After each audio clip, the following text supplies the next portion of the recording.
Republican senator from Louisiana, John Kennedy. Senator Kennedy, always good to have you here today. I want to put up one of the statements here from China. This is one of the new statements since the visit began. Speaker Pelosi is the incumbent leader of the U.S. Congress. Her visit to and activities in Taiwan, in whatever form and for whatever reason, is a major political provocation to upgrade U.S. official exchanges with Taiwan. China absolutely does not accept this, and the Chinese people absolutely reject this. And that comes on the heels of President Xi himself saying that this visit would be, quote, playing with fire. Where do you think this is going?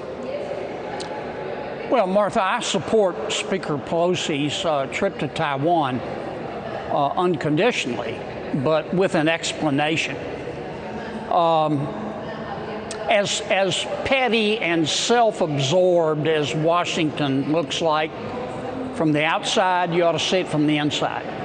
This entire exercise began with Speaker Pelosi's ego. Now, when you're talking about a nuclear war with China, you should take your ego out back and shoot it. But that's not Speaker Pelosi's way. She knows after the midterms, she's not going to be Speaker anymore. She may not be in Congress anymore. So I think she thought up this trip as a way to say, well, look at me one more time. She talked to the White House, and some knucklehead, either on Speaker Pelosi's staff or the White House, leaked it.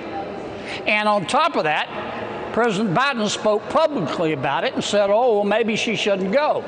Well, at that juncture, she had to go because weakness, or the appearance of weakness, invites the wolves. So I'm glad the Speaker went, but if she really wanted to demonstrate strength from the United States of America, she would have made it a bipartisan trip. She would have brought Kevin McCarthy along. She would have brought the Secretary of Defense along. But no, it's her. It's the Speaker Pelosi show. And the added benefit of all this is that, you know, we're not talking about inflation or crime or the open border or her husband's stock trades, and that's the way this town works.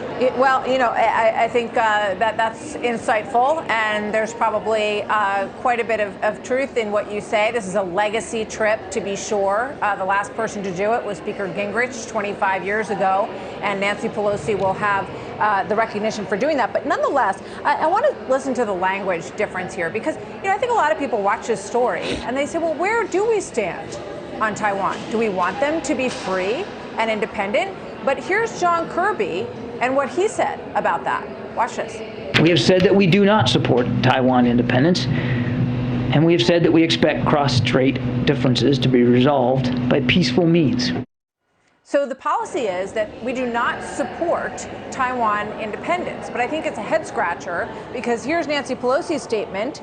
She says our congressional delegation's visit honors America's unwavering commitment to supporting Taiwan's vibrant democracy. So it's pretty tough to figure out how you can be a vibrant democracy under the leadership of a communist government, Senator. Which one are we for? Well, I know what I'm for, and I think I know what a majority of Americans are for. They're for Taiwan's independence. Now, here's what's going on here. President Xi in China is working with Putin in Russia and the Ayatollah in Iran.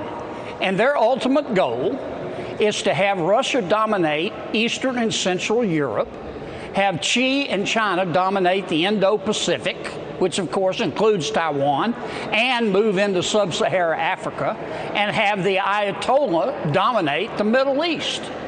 And they're working together. And that's not a world that is safe for America and Western values. The fact of the matter is that we are not ready today, as ready as we should be, to defend Taiwan. And instead of all talking about it, that's what we ought to make our next step. Let's game out how we would defend Taiwan in case Xi tries to make a move, and that will likely deter, if not prevent, a move by President Xi. Senator, thank you very much. You bet. These are very tense times, and we know what China's aims are, and we know that they are increasing their military live drills in the coming days, and we hope that there are no accidents in the course of all of this. Very high tension. Thank you, Senator. Always great to have you with us. You bet.